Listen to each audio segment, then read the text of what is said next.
Mood Gym with Don Browne.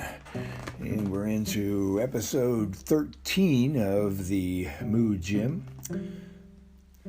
Giving some little tips and things that I've learned over the many decades, 4 or 5 decades of living on planet Earth. And today I thought I'd talk a little bit about what might be called instinctual emotions. How about grief, joy, rage, fear, playfulness, curiosity. Let me repeat those 6 emotions, which might be thought of by some people as instinctual. They're kind of built in over the millions of years we've been around. So let me repeat these 6 words and see if you can recognize any of those emotions in you at this time, or maybe in the last day or so. Just reflect on whether you've heard them or whether you felt them, whether you're feeling them, without judgment or ruminating. Okay, here they go. The 6 instinctual core emotions: grief, joy, rage, fear, playfulness, curiosity. Now, if in fact those are some important emotions that are pretty much instinctual or built in to our cellular structure over thousands and thousands and millions of years perhaps, then maybe the other feelings that we have come from those 6 core emotions. So if you're feeling anxiety, for example, or depression, maybe those are tied in with those 6 core ones. Okay, let's just try to think of an example. Okay, so when I mentioned those 6, grief, joy, rage, fear, playfulness, curiosity, how could anxiety be tied in with one of those 6? Well, if we're in fear, one of the core emotions, then we may be fearing what's coming next, what's going to happen later today, what's going to happen this week, what's going to happen in the coming months. And that fear would create some thoughts in our mind of anxiety. We don't know what's going to happen. We start worrying. And at this point in our world and in our nation, that might be something to take a look at. Because at this point, we have some novel coronavirus going on around the world. Started out in China a few months ago. They got up to about 80,000 people tested to be affected with that virus. It's kind of a mystery virus because we're not quite sure of all the facts about it, how you get it, where you get it, how long it lasts, how long you can affect other people, can you affect other people once you've become well again. Lots of answers not quite settled yet.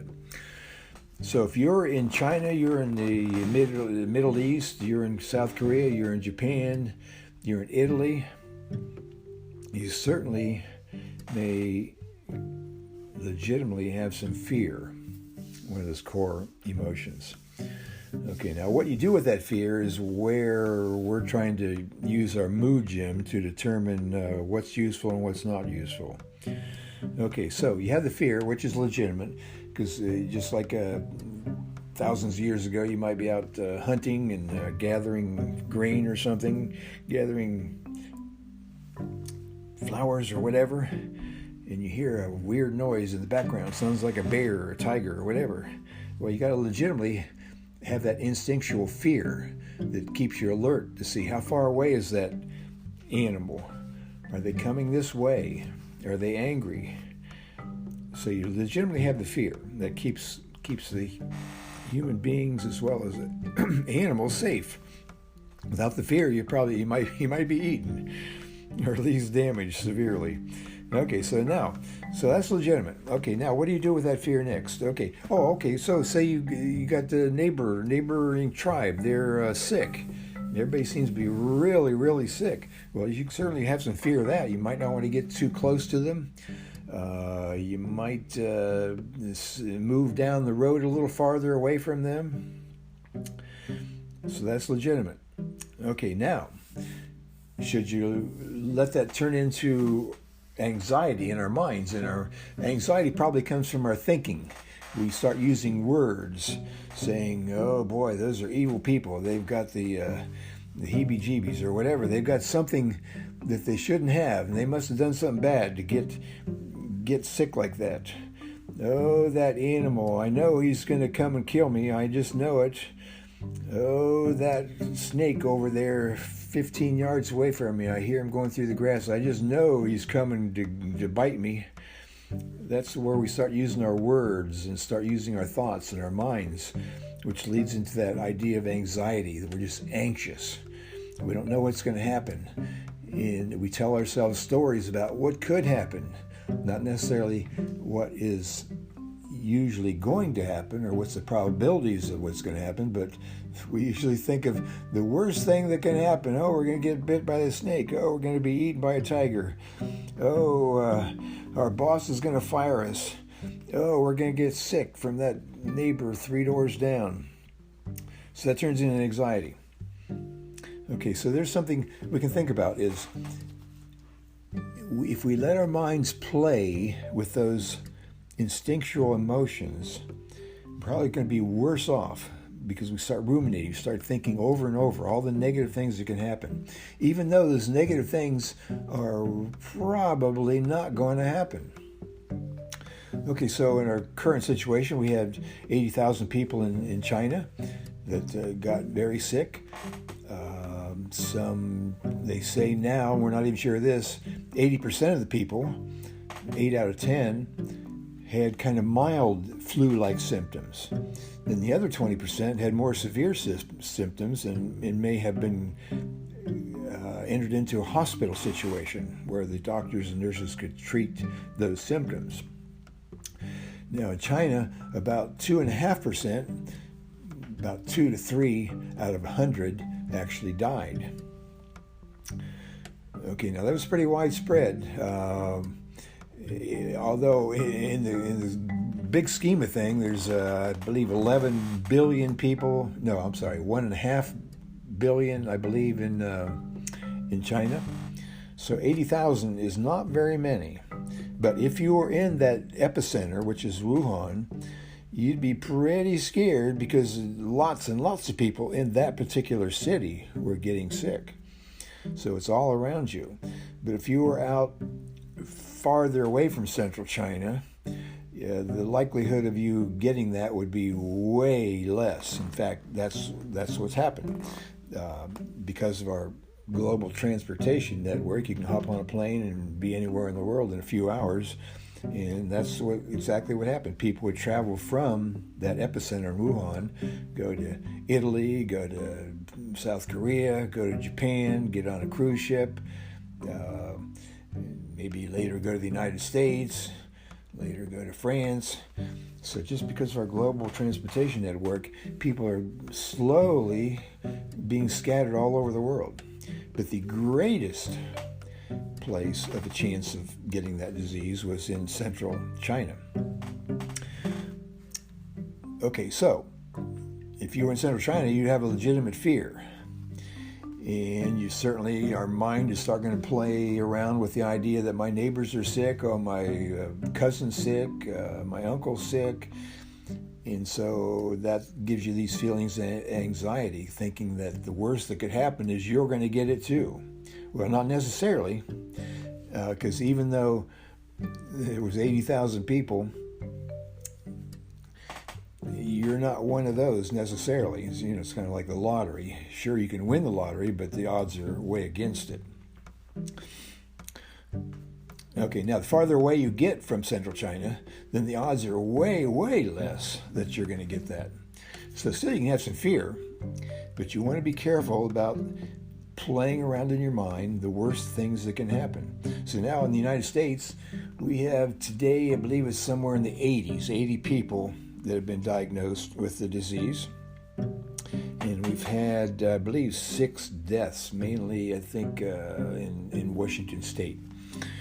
Okay, now the odds of anybody in the United States getting that are very, very low. But it's still scary because we have the fear, and then we let our minds play around with it. And then what do we do when our minds play around and get into the anxiety state? Well, some of us will go to Walmart and start buying all the medical masks we can find. We'll start buying out all the toilet paper, which seems kind of an odd thing to do.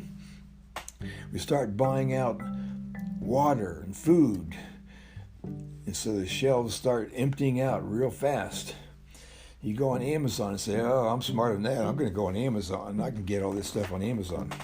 Well, you find out everybody else had the same, not everybody, but a lot of people had the same idea through their anxiety. We're going to buy a bunch of medical masks to protect me and my family. And we're going to buy all kinds of supplies and water and all kinds of medical stuff. And then so Amazon says, sorry, out of stock. Okay, so all these things are happening because we let anxiety rule our lives. So I guess to make things a little short and sweet is I want you to try to be aware to see if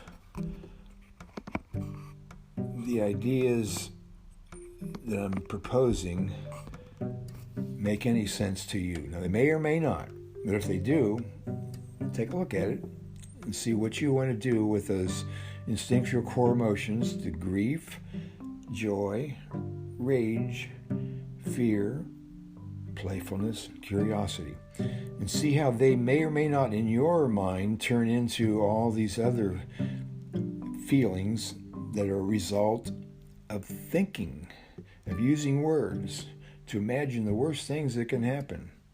In the case today, we're talking about fear turning into anxiety, and anxiety turning into behaviors which may or may not be useful or even prudent, going down to Walmart and buying all the toilet paper you can get. All right, so anyway, we'll talk a little bit more about that as time goes on, but I just wanted to mention that today because of the circumstances around the world where everybody is beginning to grow a little restless because of the growing epidemic of the coronavirus. Okay, this has been Mood Gym with Don Browne. Please comment and leave comments if you can. You can even on the anchor.fm, you can even leave a voice comment if you wish. And if this is useful to you, send me a little note and tell me what you think. Okay, we'll talk to you later.